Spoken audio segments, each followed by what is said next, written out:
मनुष्य की मृत्यु के बाद उसके कर्मों के आधार पर उसे ले जाने के लिए यमदूत आते हैं।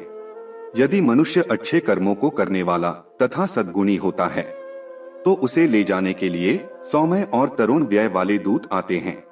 पर यदि मनुष्य पापी होता है और बुरे कर्मों को करने वाला होता है तो उसे जिन यमदूतों द्वारा ले जाया जाता है उनका स्वरूप कैसा होता है, आज उनके विषय में हम आपको बताएंगे। गरुड़ महापुराण में मनुष्य और उसके द्वारा किए जाने वाले कर्मों से प्राप्त होने वाले फल तथा यमलोक, स्वर्ग और नर्क के विषय में विस्तार से बताया गया है।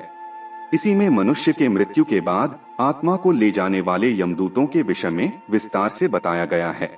भगवान श्री हरि विष्णु गरुड़ जी से कहते हैं कि हे विनीता पुत्र, जब प्राणी की मृत्यु होती है तो उसके प्राण हरने के लिए यम के 2 दूत आते हैं। उनका स्वरूप अत्यंत भयभीत करने वाला होता है, क्योंकि यम के दूत दिखने में अत्यंत ही भयानक है। उनके दोनों हाथों में पास और दंड रहता है। वे नग्न और बड़े बड़े दांतों वाले होते हैं और वे अपने दांतों को कटकटाते हुए यानी कि पीसते हुए आते हैं। उनकी आंखें अत्यंत क्रोध से लाल होती है तथा उनके केश कांटे की तरह ऊपर को उठे हुए होते हैं।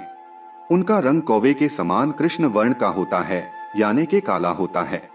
उनका उदर वक्राकार होता है यानी के टेढ़ा मेढ़ा होता है और उनके नख विशाल शस्त्र की भांति होते हैं यानी के बड़े बड़े और पैने होते हैं।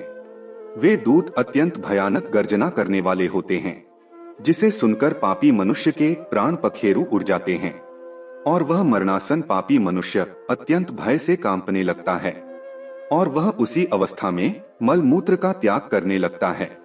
फिर वे दूत उन्हें उनके देह से खींचकर बाहर निकाल लेते हैं और उसे लेकर यमलोक को जाते हैं। तो यह थी यमदूतों के बारे में एक छोटी सी जानकारी। हम आशा करते हैं आपको यह जानकारी अच्छी लगी होगी और आप हमारी वीडियो को लाइक और चैनल को सब्सक्राइब अवश्य करेंगे।